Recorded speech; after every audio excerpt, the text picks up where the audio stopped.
You are welcome on this channel, dear friends.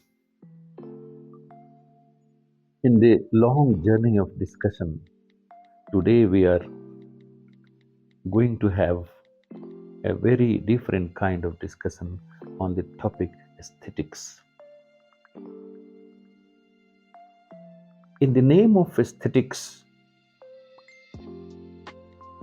many kinds of garbage has been collected in museums and art galleries.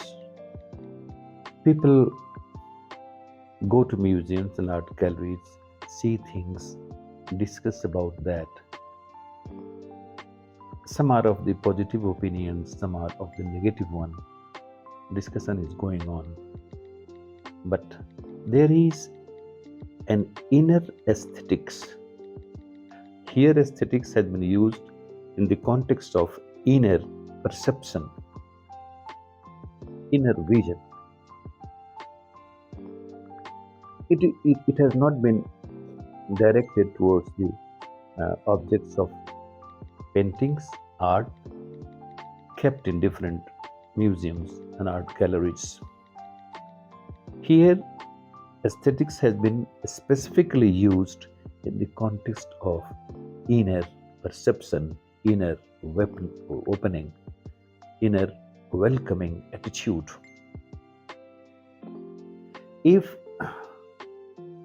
you are welcoming, loving, if you are having a very clear opening, if you are having a feeling of acceptance, it means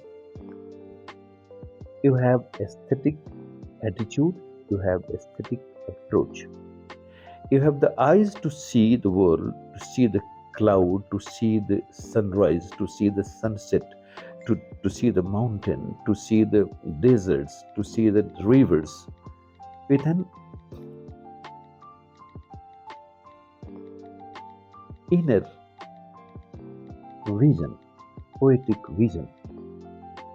And if you are accepting all, and you are discussing things in that totality, it means you are having aesthetic approach, aesthetic attitude.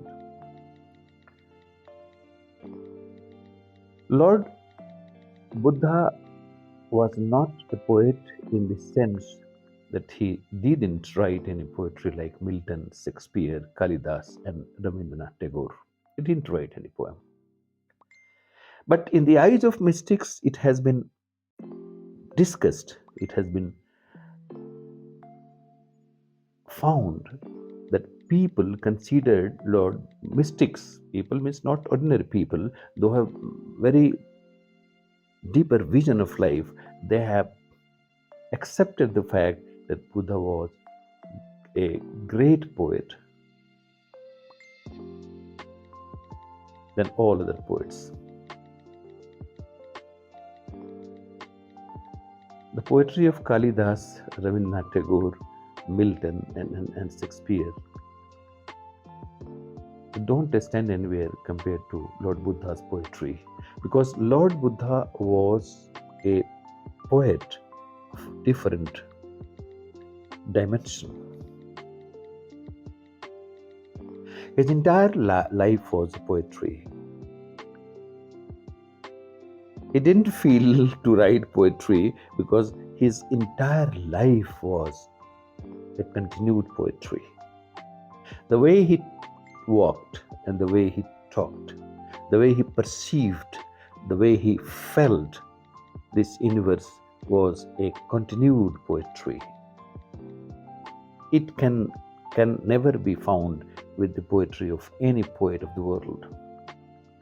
So Lord Buddha was a living poetry, lived poetry. He experienced poetry. So he was unparalleled, matchless in this sense. Aesthetic attitude means an inner vision of life. Aesthetic attitude means a perception of totality towards life.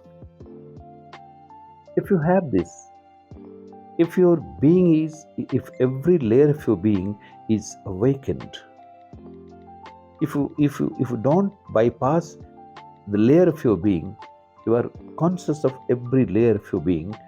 It means every layer is making you aware and awakened. For your awareness, alertness, and awakening, every layer is responsible. Please don't, you may bypass the art galleries and museums. That will not be a great loss for you, but kindly don't bypass the inner layer of your being, because every layer is strengthening you, every layer is making you aware, making you awakened, making you receptive, making you open, making you welcoming. So, aesthetic approach means approach of totality, of your approach of inner love, approach of inner vision, approach of seeing things internally. So, with this slight indication or suggestion for the aesthetics, I'm concluding this video, dear friends, because this much is my intention with this video, that we have to be aesthetics internally. We have to be welcoming. We have to be open for all the things in the world, because everything is the part of godliness. Thank you very much, dear friends.